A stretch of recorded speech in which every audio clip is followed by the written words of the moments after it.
Welcome to new TV Telugu. ఇప్పుడు AP top 10 చూద్దాం. పల్నాడు జిల్లా వినుకొండకు చెందిన వైసీపీ కార్యకర్త రషీద్ హత్యకు గురైన విషయం తెలిసిందే. విషయం తెలుసుకున్న వైసీపీ అధినేత మాజీ సీఎం జగన్ రషీద్ ఇంటికి చేరుకున్నారు. రషీద్ చిత్రపటానికి నివాళులర్పించి అతని కుటుంబ సభ్యులను పరామర్శించారు. హత్య ఎలా జరిగిందని వారిని అడిగి తెలుసుకున్నారు. నిందితుడు జులానీ వెనుక టీడీపీ నేతలున్నారని, మమ్మల్ని చంపేస్తామని బెదిరిస్తున్నారని రషీద్ తల్లి తెలిపింది. పాత కక్షలు లేవని, పార్టీ కక్షల వల్లే ప్రాణాలు తీశారని ఆమె చెప్పారు. టీడీపీ అధికారంలోకి వచ్చిన 50 రోజుల్లో చంద్రగిరి నియోజకవర్గంలో 34 మంది వైసీపీ నేతలపై భౌతిక దాడులు చేసి ఆస్తులు ధ్వంసం చేయడం దారుణమని చంద్రగిరి మాజీ ఎమ్మెల్యే చెవిరెడ్డి భాస్కర్ రెడ్డి ఆరోపించారు. తిరుచానూరులోని ఓ ప్రైవేట్ హోటల్లో ఎన్నికల కౌంటింగ్ అనంతరం జరిగిన దాడులపై చెవిరెడ్డి పవర్ పాయింట్ ప్రెజెంటేషన్ ద్వారా వివరించారు. అర్ధరాత్రుల్లో ముసుగులు వేసుకొచ్చి వైసీపీ నేతలను కొట్టడం దారుణమన్నారు.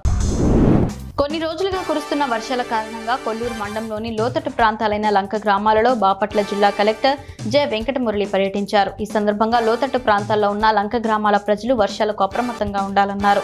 మండల అధికారులు అందుబాటులో ఉండి ప్రజలకు కావాల్సిన ఏర్పాట్లను చూడాలన్నారు. రేపల్లె ఆర్డీఓ హేలా షారోన్ మండల స్థాయి అధికారులున్నారు.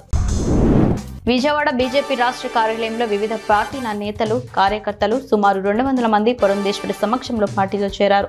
వారికి పార్టీ కండువాలు కప్పి సాదరంగా ఆహ్వానించారు.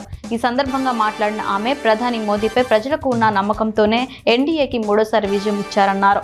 పేద మధ్య తరగతి ప్రజల సంక్షేమం పార్టీకి ముఖ్యమని అన్నారు. సబ్కా సాథ్ సబ్కా వికాస్ నినాదాన్ని కార్యాచరణలో పెడతామన్నారు.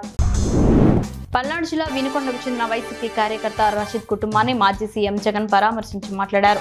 45 రోజుల టీడీపీ పాలనలో 300లకు పైగా హత్యాయత్నాలు జరిగాయన్నారు. టీడీపీ వేధింపులు భరించలేక 36 మంది ఆత్మహత్య చేసుకున్నారని పేర్కొన్నారు. టీడీపీ వాళ్ళు 506 చోట్ల ప్రైవేట్ ఆస్తులు, 940 చోట్ల ప్రభుత్వ ఆస్తులను ధ్వంసం చేశారన్నారు. ఇవి కాకుండా 1000కి పైగా దౌర్జన్యాలు, దాడులు జరిగాయన్నారు. మైక్రోసాఫ్ట్ క్లౌడ్ సాంకేతిక లోపం వల్ల ప్రపంచవ్యాప్తంగా సాఫ్ట్వేర్ సర్వర్లు నిలిచిపోయాయి. దీనివలన పలు విమాన సర్వీసులు ఆలస్యం, బోర్డింగ్ పాసులపై మాన్యువల్ గా రాసి పంపించడం జరుగుతోంది.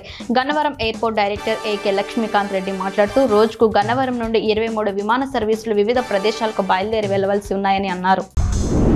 వైసీపీ శవ రాజకీయాలు మానుకోవాలని వినుకొండ ఎమ్మెల్యే జీవి ఆంజనేయులు మండిపడ్డారు. పట్టణంలో టీడీపీ కార్యాలయంలో ఏర్పాటు చేసిన విలేకరుల సమావేశంలో మాజీ ఎమ్మెల్యే మక్కిన మల్లికార్జునరావుతో కలిసి జీవి మాట్లాడారు. సంక్షేమ పథకాల గురించి మాట్లాడే అర్హత జగన్ కు లేదన్నారు.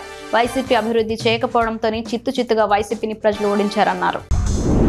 గత కొద్ది రోజులుగా అదృశ్యమైన పశ్చిమ గోదావరి జిల్లా నర్సాపురం ఎంపీడీఓ మండల వెంకట రమణారావు కుటుంబ సభ్యులను రాష్ట్ర జలవనరుల శాఖ మంత్రి నిమ్మల రామానాయుడు, పెనంలూరు ఎమ్మెల్యే బోడే ప్రసాద్లు పరామర్శించారు.